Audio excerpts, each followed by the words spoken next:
Inés Corrino, la debilidad narrativa de Doom Prophecy.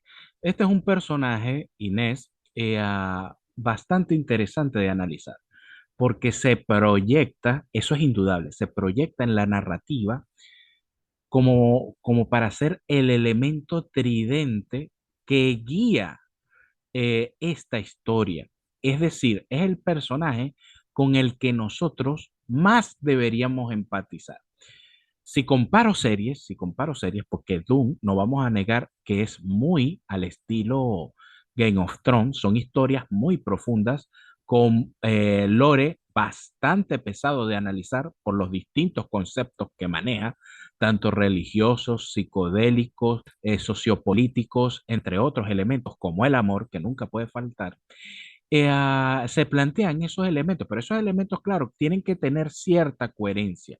Y al ser una historia que tiene una narrativa, tiene que presentar personajes por los cuales nosotros nos interesemos, que nos tengan que importar y nos duelan cuando les suceda algo. Muy bien lo hicieron allá en aspectos de Game of Thrones con algunos Stark, entre otros. Pero hay un personaje en Game of Thrones llamado Daenerys Targaryen que pudiéramos ver cierta equivalencia con lo que debería impactar Inés en el espectador. Entonces, ¿qué pasa? Como actriz, como casting, no veo que su presencia física logre enamorar una cantidad masiva de espectadores, cosa que sí hizo muy bien Serie Tron con Daenerys Targaryen. Te apuesto a que si tú ves Doom, tuviste Game of Thrones y te acordarás de la escena presentación de Daenerys Targaryen. Esa fue una escena celestial, ahí, solo con eso, sin necesidad de ver más historia del personaje, tú te enamoraste del personaje. Muchos nos enamoramos. Yo ahí me enamoré ya. ¿Cómo no me voy a enamorar si eran unas nalgas preciosas celestiales Targaryen? Ok, entonces oye, tú te interesas por el personaje de Daenerys. ¿Qué tenemos en el caso de Inés? Ella sufre el elemento boda con el Richeisi, con el niño, y que se sacrifica en pro del imperio. Ahí empezamos bien. Tengo cierta empatía con el personaje, no me impacta tanto. La verdad, el aspecto de vestuario pudo haber sido mejor para llegar más, pero yo pienso que es la actriz, yo pienso que es la actriz la que le cuesta llegar un poco más hacia el espectador. Independientemente de eso, tenemos una historia que analizar y veamos si nos casamos con ella. Pero ¿qué pasa? Cuando yo analizo el resto de su actuar durante la serie, me parece que no te importa el imperio. A ti lo que te importa es el Atreides. Él es el que te importa y por eso coloco esta imagen, porque allí yo dejo la pregunta, ¿es o no es así? El Atreides por encima de todo. Eso es. Y si te agrada esta reseña, suscríbete. Ahora, independientemente de eso, nosotros tenemos que ver si el personaje es coherente en ciertos aspectos de sus decisiones. Yo veo que ella sí muestra cierto interés por el imperio, pero la forma en que lo hace no es la correcta. Primero y principal, tiene a sus padres. Tiene a sus padres que son Javi Cocorrino y Natalia Arad. Ella hay un punto en que tiene conflicto con el Atreides y le dice, mira, mi papá es un buen hombre. Y ella tiene razón, de hecho, es tan bueno que es pendejo, es un absoluto pendejo, porque se deja, es un títere triste, un payaso triste, bajo los hilos de Valia Harkonnen. Y lo increíble es que Inés está a favor de todo lo que hace Valia Harkonnen, de todo lo que hace la hermandad y sacrifica a la familia. Eso es lo que no me agrada de ella. ¿Tiene lógica? ¿Tiene criterio según lo que se plantea? Sí, sí tiene criterio, pero el problema es el cómo se ejecuta. Por eso es que la madre actúa como actúa en el final de temporada, porque es que se dice a sí misma, Inés, que cómo puede ser tan imbécil. Y es un personaje, ese es el detalle con Inés, que se nos plantea como si fuera muy poderosa, pelea buenísimo, tiene unos poderes increíbles, la misma Valia al principio. Ese es el problema de Inés. Inés es como una especie de Merisú, una especie de Merisú que tiene todas las cosas allí para plantearse, pero es tanto, pero su convicción y su personalidad no están acorde a todos esos elementos que se presentan. No está a la altura de lo que se quiere presentar para la serie. ¿Por qué? Porque cuando vamos al Landsrat, que aquí este fue un elemento de quiebre en el personaje, que yo me dije, Inés, ¿cómo puedes ser tan imbécil? Es que no te entiendo, muchacha, no te entiendo. ¿Por qué? En el Landsrat, ustedes recordarán que había el conflicto por el muchacho Rick Chase, que si lo habían asesinado o no. Y Natalia había esparcido el rumor. Entonces ahí llega Desmohar y dice, bueno, sí, ¿cuál es el problema? Yo voy a masacrar niños. Y aquí yo soy lo mejor de lo mejor de lo mejor. Pero ¿qué pasa previo a eso? Que quien hace la acusación no es el pendejo del, del Harrow Harkonnen que estaba todo asustado. ¿Cómo no lo va a estar? Si está su cabeza en riesgo. De hecho, nosotros vemos en capítulos posteriores que Desmond le dice que lo que hizo fue básicamente un acto de traición. Acusar a la Casa Imperial de asesinato de un niño del Richase y que es de otra casa, de paso. Entonces, ¿qué pasa? A la final, la acusación no la hace Harrow Harkonnen, la acusación la hace Inés Corrino. Entonces, independientemente de los sentimientos, nosotros tenemos que analizar la coherencia, la objetividad con la cual ella actuó. Y cuando yo la veo, yo me digo, muchacha, eres una caca, porque el día anterior te fuiste con el Atreides, que es de verdad lo que te interesa. A ti no te interesa Niño Richese, a ti no te interesa Imperio, a ti no te interesa la familia, a ti no te interesa la hermandad, a ti lo que te interesa es el nepe del Atreides. Eso es lo que te interesa, porque ¿qué es lo que hace durante este consejo? Hace la acusación hacia el papá y el día anterior viene y le dice al Atreides, mi papá es un buen hombre. Entonces, ¿cómo tú lo vas a, cómo tú, muchachona? Dime por favor, explícame con todo su sano juicio, dime cómo acusarlo. Independientemente de las cosas que sucedieron con las máquinas pensantes y todo eso, independientemente de todo eso y todo lo que dijo Desmond, dime cómo tú, Inés, ibas a salvar la cabeza de tu papá. Porque es que lo iban a masacrar. Tú lo estabas acusando de lo mismo que hizo el Harrow Harkonnen. Y eso es un acto de traición en todo su esplendor. Y yo pienso como Toreto, lo más importante es la familia. Y si te agrada esta reseña, suscríbete. Me vas a decir que no. Oye, si tú dices, mi papá es un hombre bueno, es decir, que tú lo quieres, supuestamente. Entonces, ¿cómo vas a ir al consejo frente a todas las casas a acusarlo de traición en vez de tratar el problema de otra forma?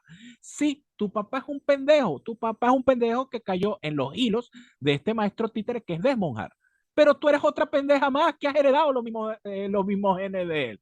Porque así como Javi Cocorrino se vuelve un imbécil por Francesca, tú te vuelves una imbécil por el nepe del Atreides y te ciega y tu forma de actuar es absurdo, incoherente e imbécil en la historia que se plantea. O sea, dígame muchacho, ¿cómo tú diciendo que tu papá es un hombre bueno? Porque lo es que lo dice, si no fuera dicho eso, yo me dijera, coño, tú estás actuando el pro del imperio, tal, y bueno, estás haciendo lo correcto. Pero tú dices, mi papá es un hombre bueno. Entonces, al tú decir eso, tú pudieras ir con él. ¿Por qué pudieras ir con él? Y eso es coherente, porque Javico se deja manejar por cualquiera. Y eso lo vimos en los siguientes episodios, no tenías que actuar, eso lo vimos en los siguientes episodios porque todo lo iba a solucionar Valia, usando a quién, a la pieza de ajedrez llamado Francesca. Y en efecto lo logró, Valia logró controlar todo. Y de hecho tuvo que resolver el problema que ella misma causó, porque al ver el último episodio ella se va como loca como loca, es que ese es el problema.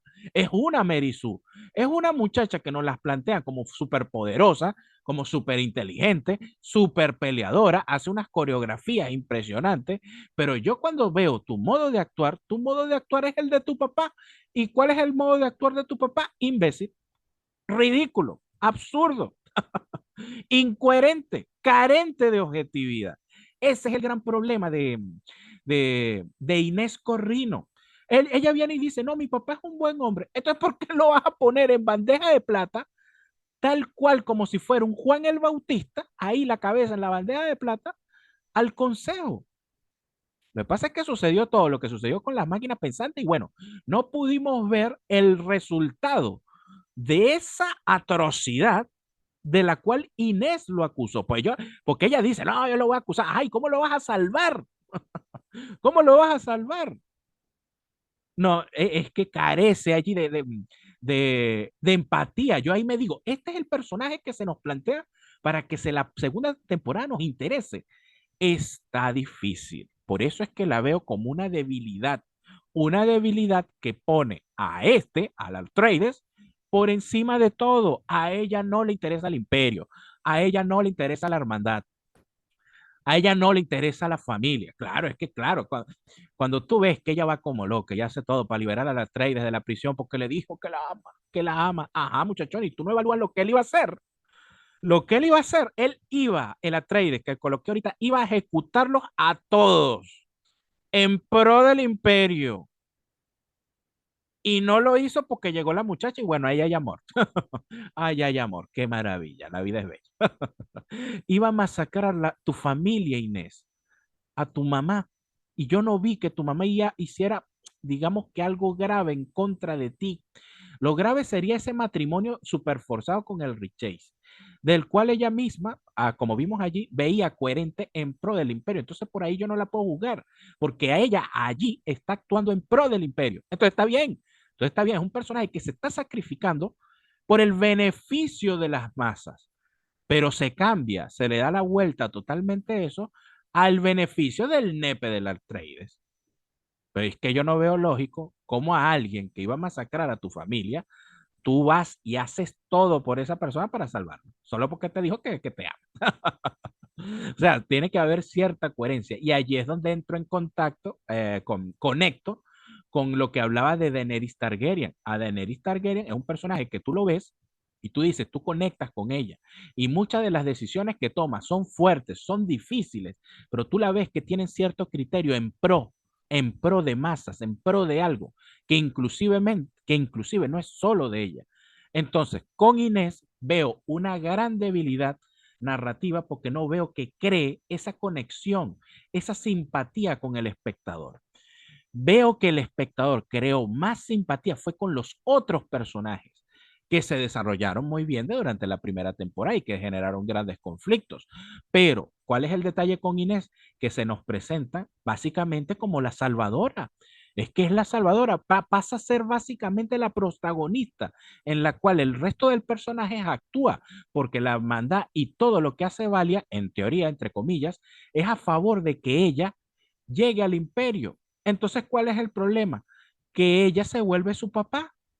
Entonces, Valia le dice a Jávico que es absolutamente inútil. Entonces, ella se vuelve inútil también. Otra títere más. Otra triste títere. Otra triste payaso. Eso es lo que está forjando la Armada. Entonces, nosotros tenemos que ver de momento, vamos a ver qué sucede en la segunda temporada, cómo funciona la relación entre ella y el Atreides. Pues es que yo no me la creo. Yo veo un amor de adolescentes imbécil, un amor de adolescentes imbécil, que colocan al imperio por encima de todo, la gente por encima de todo. No, no, no es la gente, es ustedes. Entonces, eso se vuelve un pensamiento demasiado individual y que crea cierto rechazo. Me cuesta justificar la narrativa de ella, justamente por lo que dije anteriormente. Lo más importante es la familia. Toreto tiene razón. Y al tú decir que tu papá es bueno, ¿cómo haces lo que haces? ¿Cómo haces lo que haces en ese final de temporada? Y Valia Harkonnen te está usando, no te das cuenta, estás ciega. Ella actúa como si fuera lo mejor de lo mejor de lo mejor, pero resulta que es otro títere. Y luego le dice a Valia, y luego le dice a Valia, no, no me voy sin él. Y no es una pregunta, es una orden. Uy, cuidado, Valia te va a hacer caso. Valia te va a hacer caso y resulta que eres tú la pendeja que está en las manos, en los hilos de Valia. Entonces, en la segunda temporada, veamos qué sucede con ella. De verdad espero que cree mucha mejor empatía con el espectador, pero le falta, le falta. La actriz no me llegó, la actriz no me llegó y su desenvolvimiento como personaje quedó demasiado terciario. En la segunda temporada es evidente que los personajes de Constantine, el Atreides y ella, que fueron básicamente personajes terciarios dentro de la primera temporada, veamos su evolución en la segunda y cómo se crean los conflictos entre ellos. Eso sí será atractivo de ver y veamos cómo será tu actuar. ¿Cuál será tu actuar? El Atreides por encima de todo. Si te ha agradado esta reseña, suscríbete. Nos vemos.